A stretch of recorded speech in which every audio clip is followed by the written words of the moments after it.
Hello and welcome to our post-game Silver Bulletin. I'm here with our Lantern sports editors, Colin Hassill and Edward Sutland. Along with us is our assistant sports director, Alicia Graves.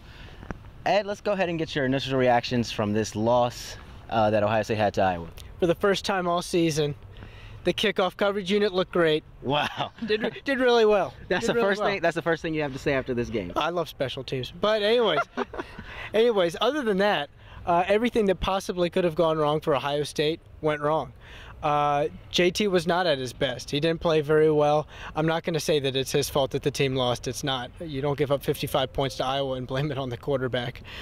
He may have thrown the pick six to open up the game, but the other 48 points were all on the defense. They couldn't stop Nathan Stanley. They couldn't stop either of Iowa's two tight ends. They couldn't stop Iowa's running back.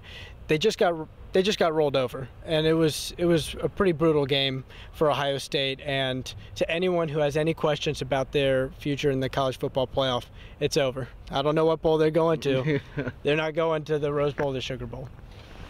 All right, so Colin, JT did give up 4 interceptions today.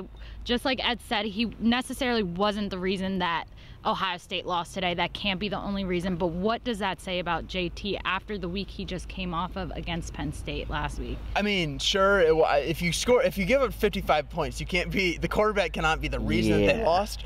Definitely didn't help. But he's the offensive reason why there's honestly a lot of offensive reasons why they couldn't put up any points against an Iowa defense that they were solid coming in, and you sort of knew that.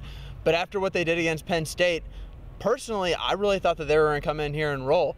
Yeah. And they didn't. Every single part of the offense looked bad. JT, it was weird. The JT that we saw last week was not this JT. I have no idea what happened to him, but he did not exist. And then in the running game, we had a JT Barrett running show, which is what Ohio State does when everything is going wrong and they don't know nothing else is working. Yeah, so JT had more rushes than Weber and Dobbins combined. Yeah. And Dobbins had how many? Was it 6, 7? Yeah, he had 6 rushes. Yeah. Their best player had 6 rushes. Yeah. That's insane. I mean, I thought maybe the team would come out flat after emotional victory like they had last week at Penn State. It's kind of hard not to. It's kind of hard to enter the next football game with the same intensity you just finished the last one with. But when it was 17-17 coming out of the half and Nick Bosa gets ejected, looking back over it, that was the moment really that Ohio State, that everything started to go completely downhill. So I agree with that, but honestly, it was 17-17 in the second quarter, and then it declined from then. And sure, the Nick Bosa thing hurt, but honestly, they're deep enough at defensive end. I thought that they'd be okay. The one play that's always going to stick out is when Iowa was up 2 touchdowns and they were down there, and you thought that they were going to kick the field goal. And I mean, shit, they would have been trick plays tonight. It would have been 2 touchdowns and a field goal, but Ohio State's been there down 15 before, just last week. I thought they could have came back from that, and when they hit that trick play and they scored, it was over. They couldn't do anything on offense, and they're not coming back. The only reason I pointed to that Nick Bosa ejection was because literally on the next play it was a 30-something yard touchdown pass in the corner in the end zone, and I mean just that swing. It felt almost like when the interception got overturned and turned into a touchdown. And you thought maybe Ohio State had a chance to get back into it after that, but there just wasn't that same fire under them.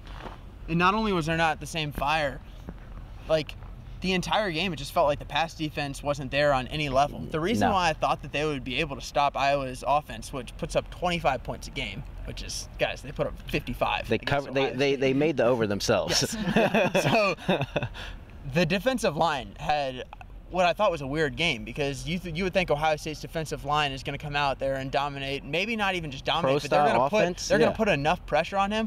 But what they did with that play action game out there, getting the tight ends out in the flats, getting Wadley, Wadley, I had no idea how good he was. Wadley is incredible. Yeah. Wadley's a great running back. And then if they get guys open, and if the quarterback can stand back there long enough, Ohio State's defensive backfield just not good enough, and that showed, and they had enough time. And that's honestly what I thought was going to worry me from Ohio State's perspective against Penn State.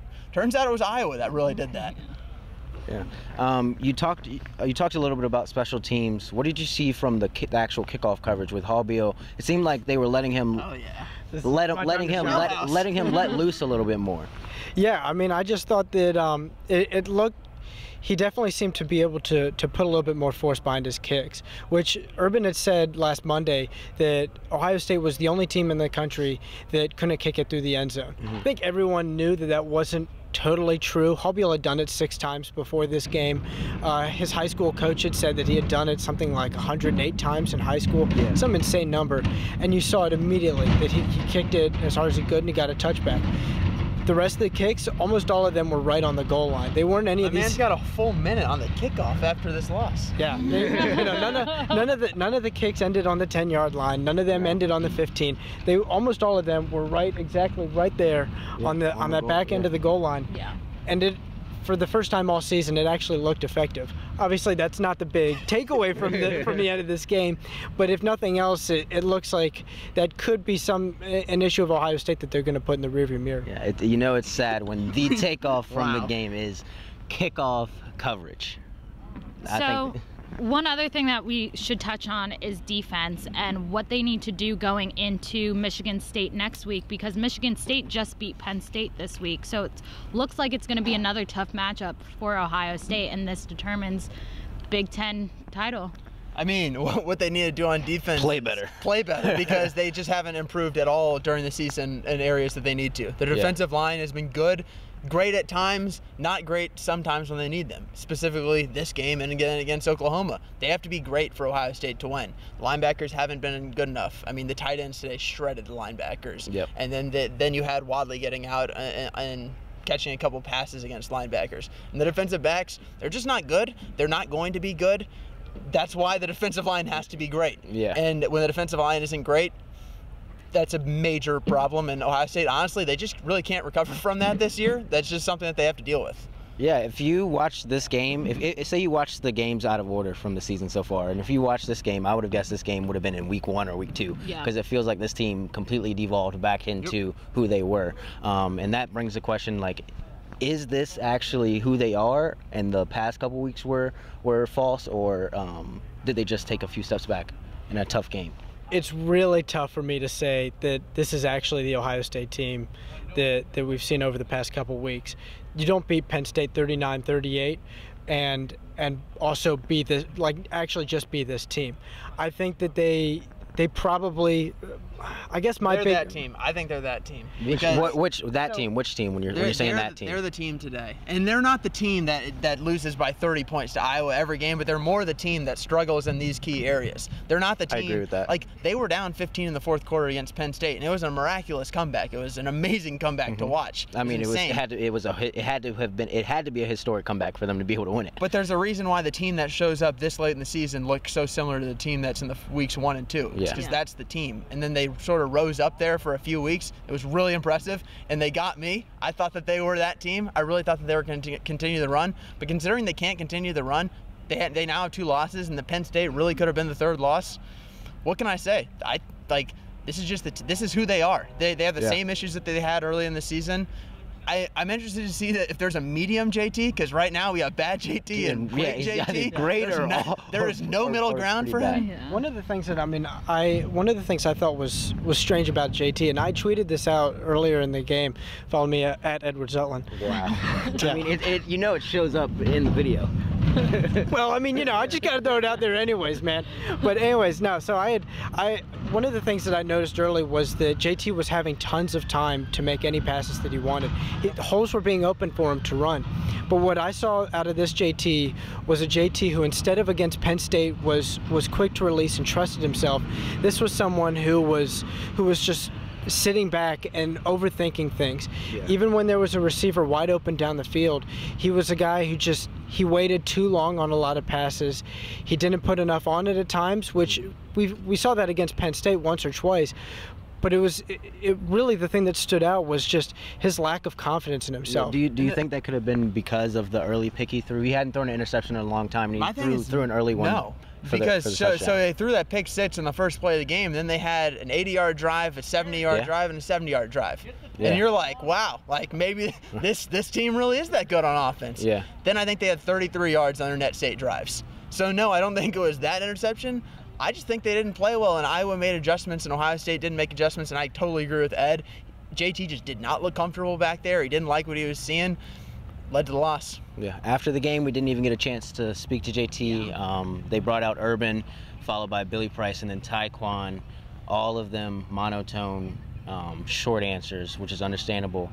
Where is this team's morale going forward with the rest of the seasons, knowing that playoff chance is probably over? You know, I mean, Billy tried to make it all sound a little bit better by saying that they were still alive and they were still the leaders in the Big Ten East, which he's technically not wrong. But for Urban, especially I think for Billy and for Taekwon, they know that this is it. Billy and Taekwon, who are both redshirt seniors, they're not winning a national championship this season. They're not making it to the playoffs. This is it for their careers. They're going to go to some meaningless bowl game probably. They're going to go on to the NFL, which is nice, but what they're looking at right now is they realize at this point that they can see ahead of them the number of games they have left in their season instead of a question mark, which is honestly a much better sight for that team. And I think that it's one of those things where it's going to be really tough for them to bounce back from this. Their morale may not bounce back against Michigan State. They will probably try to get themselves excited, but how can you really get super motivated when you know that your season's over? When it's you're at Ohio State and it's Urban Meyer, it's championship or bust, and it's bust. The season, you always hear people talking, is the season a win or is it a failure? I mean, it's hard to say that it's anything but a failure right now. I mean, they're not going to make the college football playoff, and at Ohio State and with Urban Meyer, everything you're paying him, you expect him to take you to the national championship. It's not going to happen this year. Meaningless bowl game, I sort of agree with. Yeah. They're going to go to some bowl game, and at the end of the day, maybe they win, maybe they lose. They're going to the NFL, and that's what some of them care about. And Ohio State, though, they're going to go to a bowl game that I don't even know right now. Yeah. Following a week where the Buckeye fans stormed the field, Hawkeye fans stormed the field tonight. That's all we have for you from Iowa City tonight. Be sure to check back for more. Silver Bulletin coming up on Monday. We'll see you next week. See ya.